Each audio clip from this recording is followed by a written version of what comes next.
Hello guys, আসসালামু আলাইকুম রহমতুল্লাহি বারাকাতু। আর একটা ভিডিও নিয়ে আপনাদের সামনে উপস্থিত হলাম। তো আজকে যে বিষয়ে আলোচনা করব সেটা হচ্ছে ওয়াল টাইম ভ্যারাইটিস ফুল। তো এখন গ্রীষ্মকাল পড়ে গেছে, তো শীত শেষ হয়ে গ্রীষ্মকাল পড়ে গেছে। তো ওয়াল টাইম যে সমস্ত ফুলগুলো হয়, তো কীভাবে তার পরিচর্যা করবেন এবং কীভাবে সে সমস্ত ফুলগুলিকে নতুন রূপে রূপান্তরিত করবেন সেই বিষয়ে আজকে আলোচনা করব। তো চলুন ভিডিওটি স্টার্ট করা যাক, লেটস গো। তো গাইস, আজকে ওয়াল টাইম কিছু কিছু ফুলের সম্বন্ধে আপনাদের সঙ্গে আলোচনা করব। তো প্রথমে বলে রাখি যে সামনে যে ফুল দেখছেন এটি দত্তপ্রিয়া ফুল, আপনারা সবাই জানেন। তো এই সমস্ত ফুল এখন গ্রীষ্ম পড়ে গেছে, তো ফুটতে শুরু করে দিয়েছে, কারণ এর আগে শীতকাল আমরা পার করে এসেছি। তো যে সমস্ত ফুল আপনারা দেখতে পাচ্ছেন এখানে, সে সমস্ত ফুল কিন্তু ওয়াল টাইম ভ্যারাইটিস ফুল। এগুলো কিন্তু গ্রীষ্মকালীন এবং শীতকালীন ওয়াল টাইমে ফোটে। তার মধ্যে গ্রীষ্মকালীনে এর রূপ বা সৌন্দর্য বেশি দেখতে ভালো লাগে। তো আজকে সে বিষয়ে আলোচনা করব। তো ভিউয়ার্স, যাদের ওয়াল টাইম ফ্লাওয়ার্স আছে তাদের উদ্দেশ্যে বলি যে এখন শীত পার হয়ে গেছে, গ্রীষ্ম পড়ে গেছে। তো আপনারা প্রথমত টবে আছে বা যাদের মাটিতে লাগানো আছে বাগান, তাদের উদ্দেশ্যে বলি যে যদি আপনাদের এইভাবেই গোড়ায় ঘাস হয়ে আছে বা আগাছা হয়ে আছে, তো আপনারা প্রথমত সুন্দর করে টব অথবা মাটিতে লাগানো আছে সে সমস্ত গাছের আগাছাগুলি ভালো করে সাপান্তর করবেন। এবং বাড়তি যে সমস্ত ডালপালাগুলো, যেমন এখানে আপনারা দেখতে পাচ্ছেন যে এগুলো বাড়তি ডাল, এগুলো কিন্তু কিছুটা মরে গেছে এবং কিছুটা জীবিত হয়ে গেছে। তো এই সমস্ত ডাল থাকে যদি আপনাদের গাছের মধ্যে, তো সেগুলি সুন্দর করে কাটিং করবেন। এবং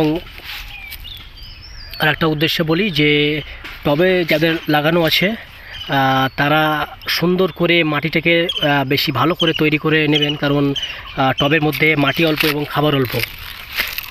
তাই বলি যে টবের জিনিসটা বেশি সুন্দর করে আপনারা কিন্তু মাটি তৈরি করে নেবেন। আর যাদের বাগানে মাটিতে আছে, তো অলরেডি গাছ সে মাটি থেকে নিজেই খাবার সংগ্রহ করতে পারে, তো তাদের শুধুমাত্র গোড়ার আগাছাগুলি সাফ করে সুন্দর করে মরা ডাল শাখা পোশাকগুলো কাটিং করে নেবেন। তো প্রথম পয়েন্ট গেল। নেক্সট পয়েন্ট, দ্বিতীয় পয়েন্ট বলি। তো দ্বিতীয় পয়েন্ট হচ্ছে যে গাছের মধ্যে কোনো রাসায়নিক সার প্রয়োগ করবেন না।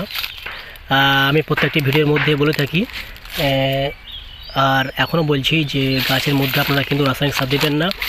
সুন্দর করে গাছের গোড়া আগাছা সাফ করে ডালপালা কাটিং করে আপনারা সর্ষের খোল কিছু পরিমাণ এনে জলে ভিজিয়ে রেখে সেগুলি 4-5 দিন পর পচানোর পর সেটি গাছের গোড়ায় প্রয়োগ করুন। দেখবেন খুব সুন্দরভাবে আপনাদের গাছ কিন্তু গ্রোথলি হবে এবং খুব সুন্দর ফুল ফুটবে। তো এই জিনিসটা করুন। তো আমার এই দেখতে পাচ্ছেন যে এগুলি কিন্তু এখন আমি আগাছা পরিষ্কার করিনি, তো তার মধ্যেও আমি কিন্তু খোল পচা দিয়ে দিয়েছিলাম। তো এর মধ্যে গাছের গ্রোথ কত সুন্দর দেখতে পাচ্ছেন, খুব সুন্দর হয়ে আছে। আর এখানে অলরেডি ফুলের কুড়ি কিন্তু চলে এসছে, আর একটা কথা বলি যে বাজেট তো সবার সমান নয়, তো তার মধ্যে সর্ষের খোলটা আপনারা সবসময় ব্যবহার করতে পারেন। এবং আমি রাসায়নিক সার এর জন্যই ব্যবহার করতে বারণ করি, কারণ রাসায়নিক সার গাছের দেহকাণ্ডকে দুর্বল করে দেয়। সেটি প্রথমত আপনাদেরকে ব্যবহার করার পর মনে হবে যে হ্যাঁ খুব সুন্দরভাবে গাছের গ্রোথ হয়েছে, কিন্তু নেক্সট টাইম গাছকে দুর্বল করে দেবে। এর জন্য বলি যে আপনারা যে কোনো জৈব সার ব্যবহার করুন, সর্ষের খোল, নিম খোল, কম্পোস্ট এবং কেঁচোর রোহিণী, যে একটা রোহিণী বলে একটা প্যাকেট পাওয়া যায়, বস্তা প্যাকেট পাওয়া যায়, সেই কেঁচোর সারটি আপনারা প্রয়োগ করুন। খুব সুন্দরভাবে কিন্তু আপনাদের এই গ্রীষ্মকালীন ওয়াল টাইম ফুল কিন্তু ফুটবে। তো ভিউয়ার্স, ভিডিওটি বড় করছি না। তো মূলত আমি প্রত্যেকটি কথা খুব সহজভাবে বলে থাকি।